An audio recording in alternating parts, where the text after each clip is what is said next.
후보자님, 저는 그 재산의 형성과 재산 형성과 관련된 과정에 대해서 좀 질문을 하도록 그렇게 하겠습니다.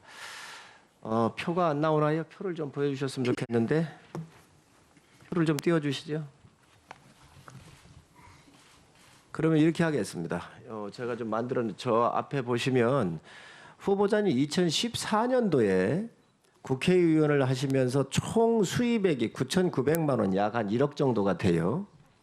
그런데 지출을 보면 이 카드로서 사용하신 게 8,600이고 기부금으로 4천만 원 정도를 쓰셨어요. 수입보다 지출이 훨씬 많습니다. 그래서 지출이 2,700만 원 정도가 더 쓰신 거예요. 그런데 국회의원을 하시면서 자산을 신고한 거에 보면 3,800만 원의 증가가 이루어지거든요. 그러면 6,500만 원이 어디에서 나왔는가? 이 문제가 상당히 의문이 듭니다. 두 번째, 2012년도에도 9,900만 원 정도 수입인데 카드로서 1억 2천 정도를 쓰셨고 기부금을 내신 게 4,900이에요. 그래서 수입보다 지출을 더 많이 하신 금액이 7,900이에요. 그런데 자산 증가에서는 예금이나 이런 데서 일부 빼서 쓰신 것 같아요. 4,800 정도로 4,300을 쓰셨기 때문에 기본적으로 출처 불명의 돈이 약 한 3,600만 원을 더 쓰셨어요.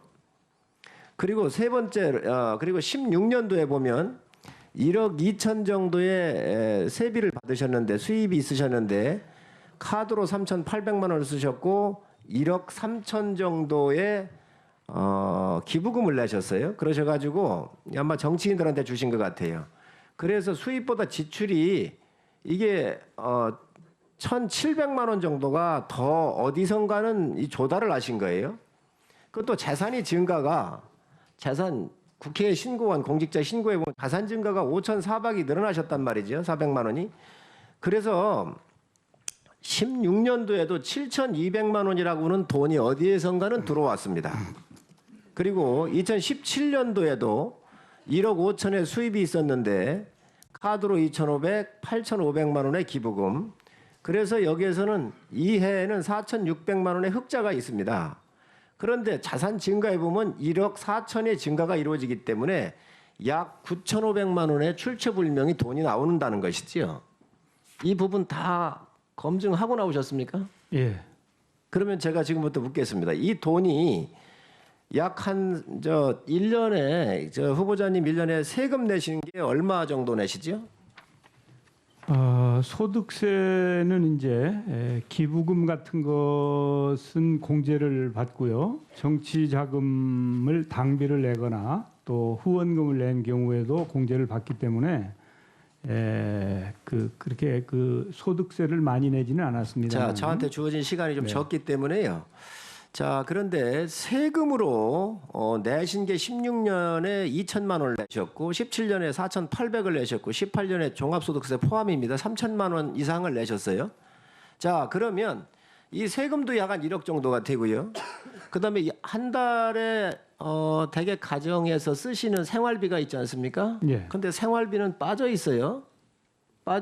그리고 아까 제가 유학자금을 물어봤는데 이런 것들을 다 계산하면 이 돈이 굉장한 액수로 약 10억대 증가한다는 것이지요. 어디선가는 이제 하셔야 돼요. 왜 그러냐면 여기에서 지금 부족한 돈들을 계산해 보면은 이게 한 3억 정도가 될 거고요. 아이들한테 기본적으로 유학을 가면 1년에 평균 1억 정도 들어가지 않습니까? 그 부분이 그래서 있고. 제가 드릴 말씀이 있다고 말씀드립니다. 자, 그래서 수입 들어오는 것보다 자산의 증가에서 굉장한 문제가 많다는 거예요. 이걸 해명을 명확하게 하셔야 돼요. 예, 하겠습니다. 우선 2014년도에 수입과 지출과 관련해서 2014년도에는 저의 장녀가 결혼을 했습니다. 그래서 축의금을 좀 받은 내용이 있어요. 그리고 이 카드 대금이 많은 부분은 장녀가 결혼을 할 때 그 식비를 카드로 지불한 것입니다. 그래서 카드 대금이 이렇게 많이 나왔지 제가 어디 가서 이렇게 많은 돈을 썼겠습니까? 그리고 저는 그 국민연금을 2015년부터 받기 시작합니다. 매월 국민연금을 받고요. 또 개인연금을 약간 들어놓은 게 있는데 그것도 받고 있고요. 또 저의 그 배우자가 보훈연금을 받습니다. 보훈연금을 1년에 뭐 한 2천만 원 이상 보훈연금을 받습니다. 그리고 2015년도에는 또 저의 아들이 혼인을 합니다. 그래서 2005년도에도 카드 사용액이 굉장히 많은 것처럼 보이는 것은 혼수 비용이라든지 또 결혼식과 관련된 비용을 모두 카드로 지불했기 때문에 그렇습니다. 그래서 2014년과 15년에는 자녀 결혼식 축의금이 상당액이 제가 보고한 것처럼 각각 1억 5천 정도 들어왔기 때문에 그것으로 충당이 되고도 남는다 이렇게 말씀을 드리고요. 그 이후에도 2016년에는 선거가 있었지 않습니까? 선거 때 15년에 쓰고 16년에 보전받은 보전금을 비롯해서 개인연금이나 보훈연금, 국민연금 등 충분히 소명되고도 남을 정도의 수입과 지출이 이루어졌다. 물론 제가 가계부를 쓰지 않았기 때문에 그것을 뭐 회계장부 보듯이 이렇게 말씀드릴 수는 없지만 지금 드린 말씀으로 생각해 보시면 제가 매년 이 소득 신고 대상이 아닌 연금 등이 한 4천만 원 정도 매년 있고 또 자녀 결혼 축의금이 있고 하기 때문에 충분히 소명이 된다 이렇게 말씀을 드리겠고요. 그리고 자녀 유학과 관련해서는 제가 국회의원을 하면서 금방 성 의원님 말씀하신 것처럼 그렇게 많은 돈을 들이고 유학을 시킬 수 있는 형편이 못 됩니다. 다행히 저의 딸이 다닌 학교는 이 장학금이 굉장히 많은 학교입니다.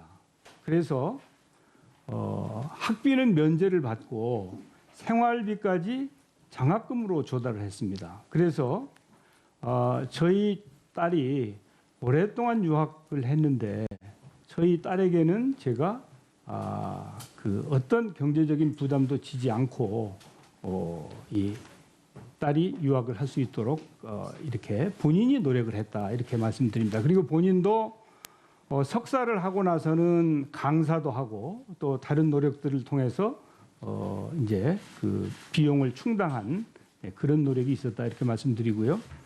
아들의 경우에는 원래 아들이 스스로 돈을 계속 조금씩 벌었습니다. 그리고 직장을 가진 적도 있고요. 그래서 자신이 조성한 자금을 가지고 MBA를 하러 간 겁니다. 제가 보낸 것이 아니고. 그래서 본인이 대출 받기도 하고 또 본인이 가지고 있던 돈을 쓰기도 하고 그래서 스스로가 이 학비와 생활비를 썼다. 그리고 결혼을 하고 나서는 저의 며느리가 직장을 다녔습니다. 불란서에 유학할 때 불란서에서도 직장을 다녔고 또 그다음에 한국에 와서도 직장을 다녔고 그렇기 때문에 독립 생계 유지가 가능했다 이렇게 말씀드리고요. 지금은 이제 그 미국에서 아직도 공부가 안 끝나고 금년 5월에 끝나는데 지금은 보고 드린 것처럼 인턴 등을 통해서 충분한 소득이 있는 상태이기 때문에 자신들이 문제를 해결한 것이지 제가 이 공직자로서 그렇게 엄청난 돈을 들여서 유학을 시킬 수 있는 형편이 아니었다 이렇게 분명히 말씀드립니다. 네. 그러면 그 자료 요청 시간 드리겠습니다. 마이크 넣어드리시죠. 의사 진행 발언으로 자료 요청하십시오. 마이크 넣어주세요. 네, 저 후보자님 설명을 잘 들었고요. 자료 요청을 하겠습니다. 지금 연금 같은 경우와 또 보훈연금을 받으셨다 그랬어요. 그래서 아무래도 지금 여기 현재에 답변하신 내용하고는 많은 차이가 있습니다. 그래서 연기금 받은 이 영수증을 좀 금방 확보하실 수 있으실 것 같아요. 내주시고요. 그리고 또 이 따님 같은 경우에 장학금이라든가 이런 걸 받으셨다 그랬는데 이것들이 명쾌해지면 원래 유학비는 계산을 안 했습니다. 지금 질의한 거에 이거 추가해서 본다고 한다면 더 많이 들어갔을 것이라고는 추측으로 말씀을 드린 건데 이 장학금을 받았까 이렇다고 한다면 이 자료도 이렇게 내주시기 바랍니다. 그리고 송금에서 환전한 자료는 그럼 하나도 송금 같은 경우를 하신 적이 없나요, 아예? 한 적이 없습니다. 아, 네, 알겠습니다. 그러면 이 따님이나 이렇게 그 아드님 또 며느님께서 이 부분들에 대해서 이 기록들을 이렇게 내주시면 이 부분은 한번 맞춰보고 클리어할 수 있으면 클리어할 수 있도록 하겠습니다.